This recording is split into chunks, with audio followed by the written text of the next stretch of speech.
Number one, let's make a list. What causes the imbalance? In 1957, the first contraceptive pill was introduced to men and women. Why do I say men?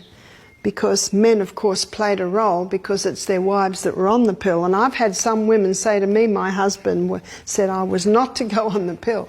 They knew there was something wrong.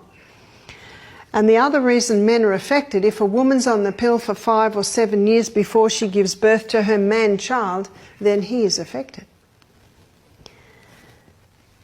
The 1960s was called the sexual revolution. Women wanted to be able to have sex without falling pregnant.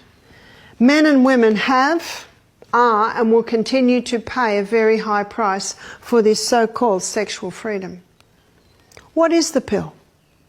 The pharmaceutical companies grow acres and acres of Mexican wild yam.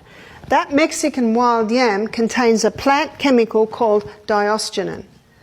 And in a laboratory, diosgenin can be converted to progesterone. Called progesterone because it has an identical molecular structure to the progesterone that is made in woman's body. So the pharmaceutical companies cannot patent that. They can only patent something new, something they create.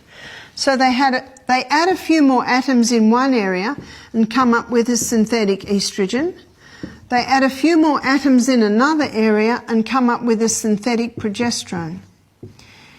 They cannot call it progesterone, so it's called progestin or progestone.